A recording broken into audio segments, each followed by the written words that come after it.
2일 수요일이 제 수요일이었습니다.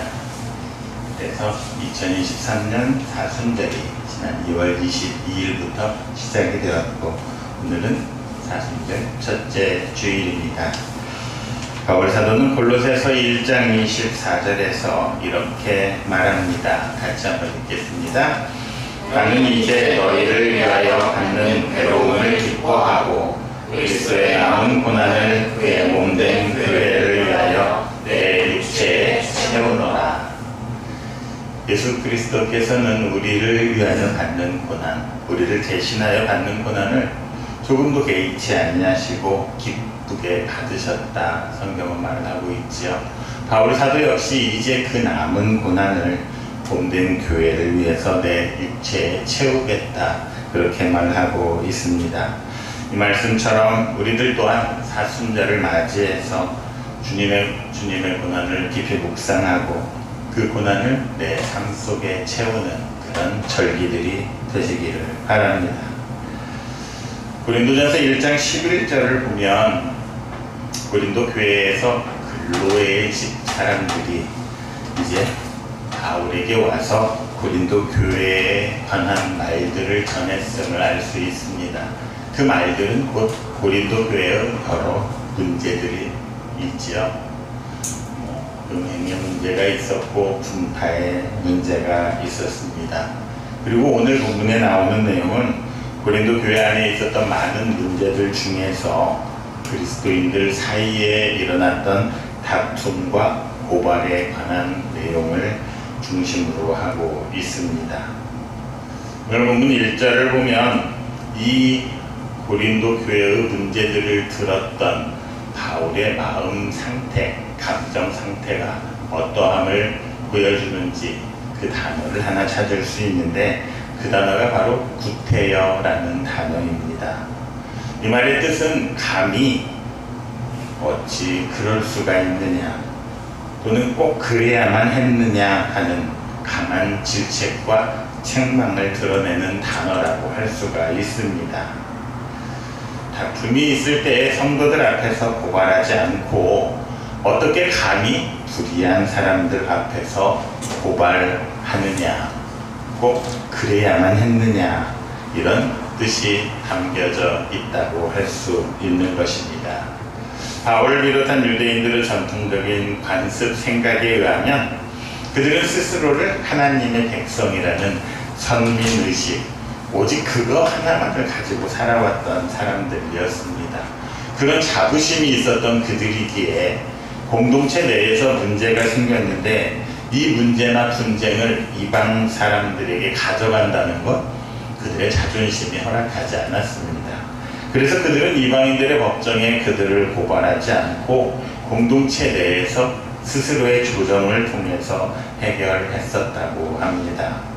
그런데 그들보다 더 나은 우리 그리스도인들, 새 이스라엘 사람들에게서도 분쟁이 발생한다면 당연히 그 또한 교회 안에서 해결되는 것이 옳다, 이렇게 바울은 말하고 있는 것입니다.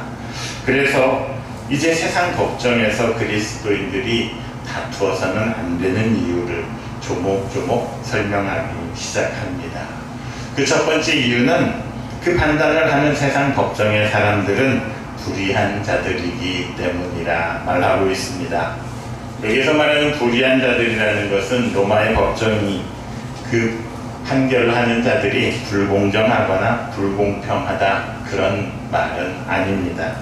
바울은 하나님을 삶의 기반으로 하지 않는 사람들, 곧 하나님이 모든 판단의 기준으로 작용하지 않는 모든 사람들은 불의한 사람들이라 말합니다.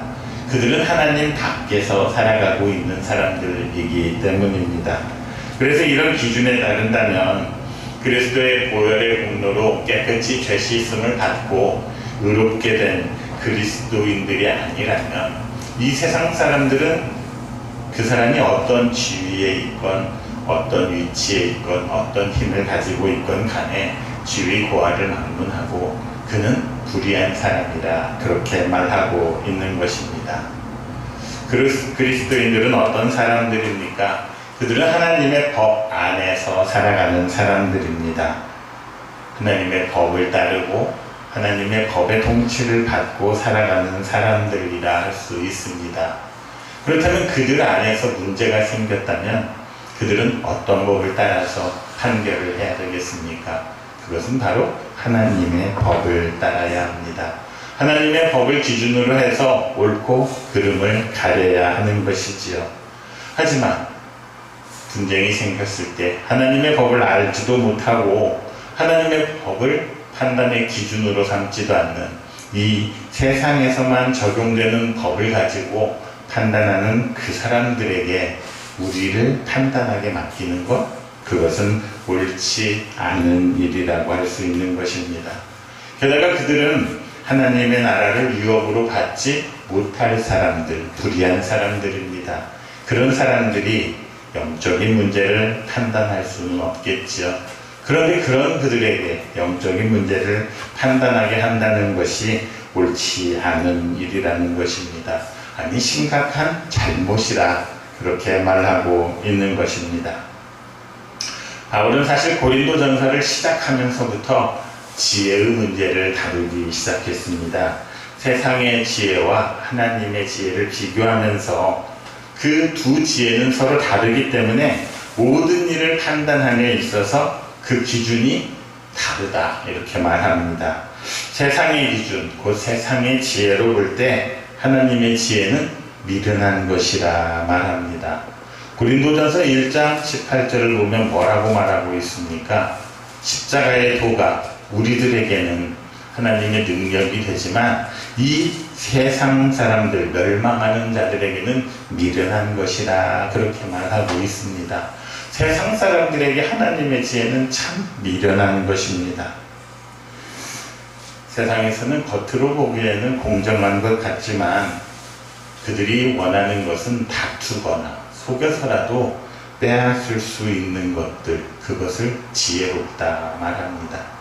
다른 사람이 가지고 있는 거 어떻게든 빼앗을 수 있으면 그 지혜가 옳다고 말하고 있는 것이지요. 어떻게든지 더 많은 것을 갖게 하고 더 많은 것을 빼앗게 해서 내 주머니를 두둑하게 불리면 사람들이 저 사람은 이 세상을 참 지혜롭게 살아간다 이렇게 말합니다. 하지만 그런 사람들에게 오히려 불의를 당하라고 차라리 속는 것이 낫다고 그렇게 말을 한다면 그 사람들은 우리를 얼마나 미련하다고 생각하겠습니까? 힘이 있고 높은 자리에 있으면 억누르고 빼앗고 그들을 억압해야 하는데 오히려 그 자리에 있을 때는 나누라, 섬기라 이렇게 가르친다면 그 얼마나 한심하다고 생각하겠습니까? 그래서 세상 사람들은 예수 그리스도의 가르침, 예수 그리스도가 그 고난의 길을 걸어가셨던 그것을 보고 참 미련하다 하며 조롱하고 멸시하였던 것 아니겠습니까? 하지만 하나님께서는 세상의 미련한 것들을 택하사 지혜 있는 자들을 부끄럽게 하려 하십니다. 세상의 약한 것들을 택하셔서 강한 것들을 부끄럽게 하려 하시고 세상의 천한 것들과 멸시받는 것들과 없는 것들을 택해서 있는 것들을 폐하려 한다. 고린도전서 1장이 말하고 있습니다. 그래서 고린도전서 1장 19절은 이렇게 말하지요. 같이 한번 읽겠습니다. 기록된 바 내가 지혜 있는 자들의 지혜를 멸하고 총명한 자들의 총명을 폐하리라 하였으니 하나님의 생각과 사람의 생각은 너무나 다릅니다. 사람의 아무리 지혜롭다 하더라도 하나님의 가장 어리석음보다 못하다 성경이 말하죠. 하나님이 가장 어리석게 행동하시는 그것이 사람들의 제일 지혜로운 것보다 더 지혜롭다고 말씀하고 있습니다. 그래서 이 세상의 지혜로는 도저히 하나님을 알 수도 없고 더 지혜로운 삶을 살 수가 없다 말하고 있는 것이지요.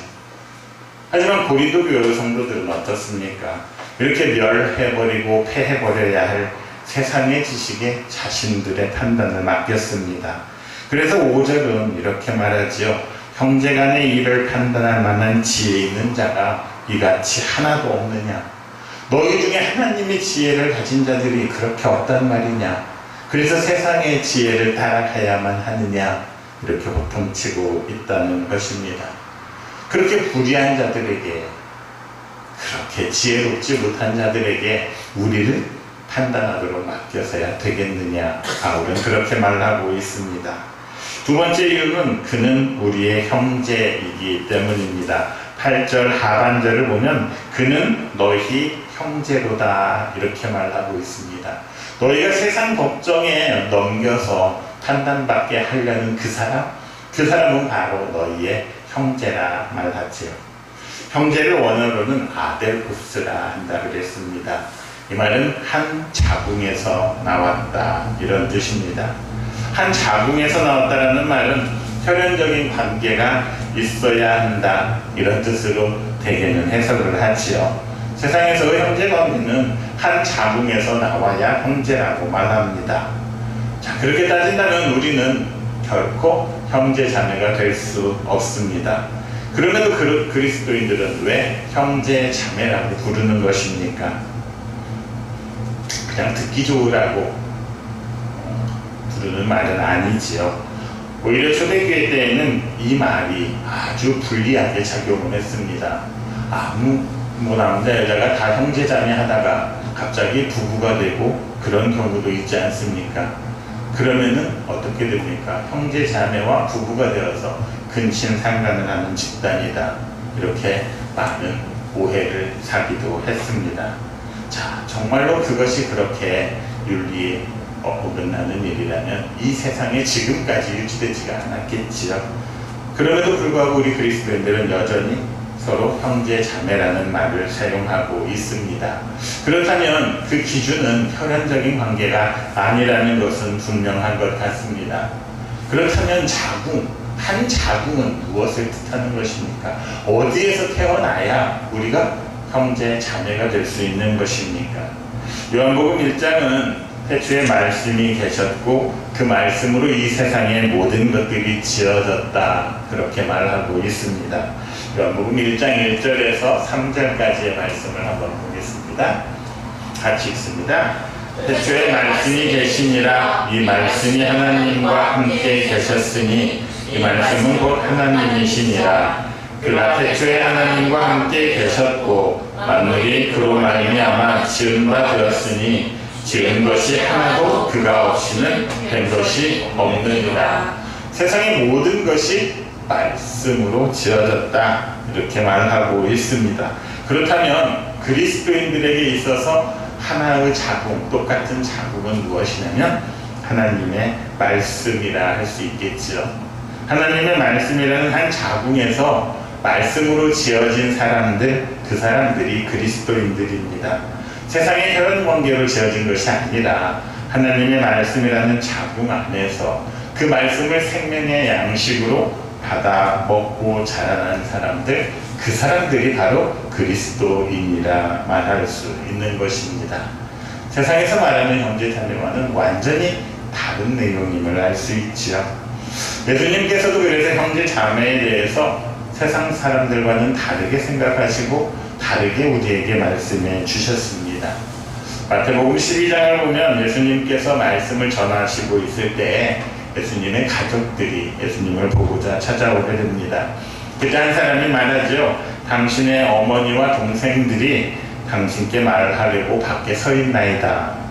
그러자 예수님께서는 이렇게 말씀하십니다. 누가 내 어머니이며 내 동생들이냐.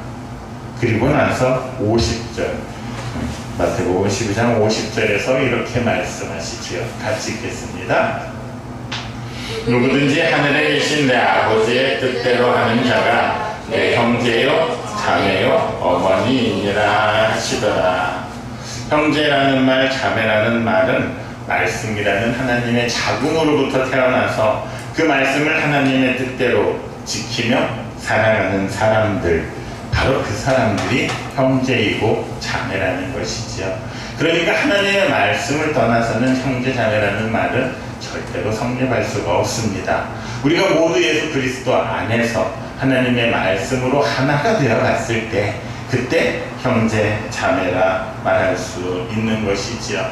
그렇다면 이 형제 자매들은 참 귀한 사람들입니다. 그들은 나하고만 형제 자매가 되는 것이 아니라 바로 예수님과도 한 형제이고 자매인 사람들이기 때문입니다. 나만 그런 것이 아니라 예수 그리스도와도 함께 연결되어 있는 형제 자매인 것입니다. 이런 관계를 잘 보여주는 말씀들이 있습니다. 고린도전서 8장 11절은 이렇게 말하지요. 같이 한번 읽겠습니다. 그러면 내 지식으로 그 믿음이 약한 자가 멸망하나니 그는 그리스도께서 위하여 죽으신 형제라. 로마서 14장 15절도 이렇게 말합니다. 같이 읽습니다.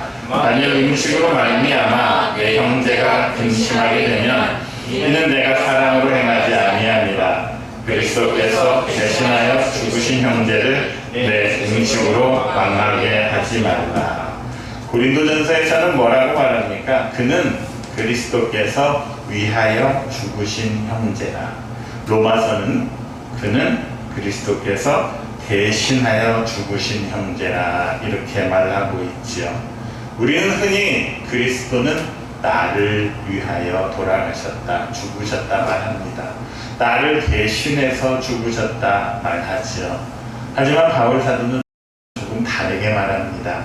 너를 위해서, 너를 대신해서만 돌아가신 것이 아니라 네 옆에 있는 그 형제 자매를 위해서, 그리고 그를 대신해서 돌아가셨다 말하고 있습니다.